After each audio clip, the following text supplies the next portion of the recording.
یسوع المسیح کے زندہ جلالی اور بابرکت نام میں آپ سب کو سلام۔ میں ہوں پاسٹر مون حمید اور آج آپ میرے ساتھ پڑھیں گے ببلیکل تھیولوجی۔ آج کے ہم اس ٹاپک میں پڑھیں گے قربانیاں۔ قربانی کیا ہے؟ یاد رکھیے گا، قربانی خدا اور انسان کے درمیان رشتے کی بحالی حاصل کرنے کا ذریعہ ہے۔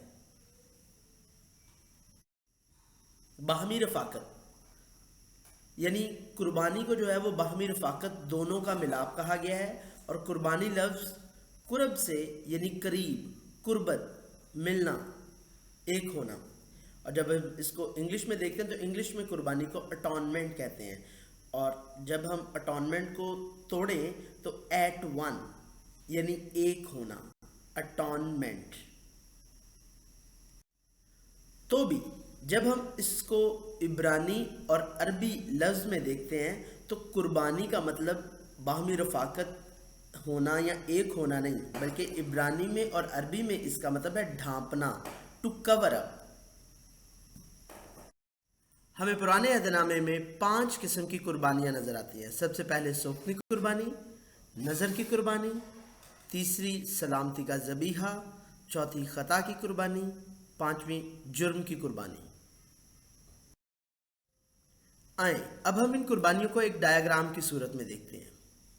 خدا تک رسائی کے لیے یہ ساری قربانیاں، سوکھنی قربانی، نظر کی قربانی، سلامتی کا ذبیحہ، خطا کی قربانی اور جرم کی قربانی، جب ہم اس ڈایاگرام کو دیکھتے ہیں تو یوں لگتا ہے کہ خدا تک پہنچنے کے لیے یہ ساری قربانیاں تھیں، اور ایسا محسوس ہوتا ہے جیسے خدا نے اپنے آپ کو ان تمام قربانیوں سے ڈھانپا ہو۔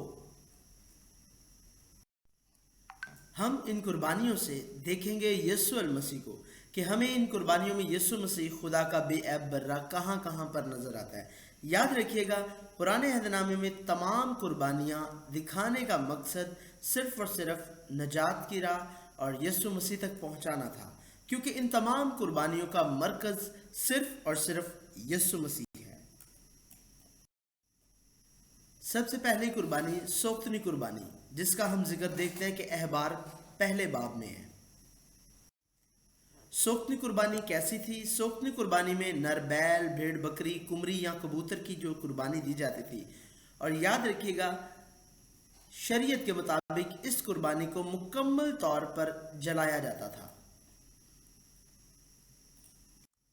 اب مکمل طور پر جلائے جانے سے مراد یہ ہے کہ اپنے آپ کو مکمل طور پر خدا کے حضور پیش کرنا، اور ہم دیکھتے ہیں کہ یسوع مسیح کی شخصیت کو، کہ یسوع مسیح نے کامل طور پر اپنے آپ کو خدا کو پیش کیا، نہ صرف پیش کیا بلکہ خدا کی مرضی کو پورا بھی کیا، کیونکہ یسوع مسیح کا اولین مقصد خدا کی مرضی کو پورا کرنا تھا۔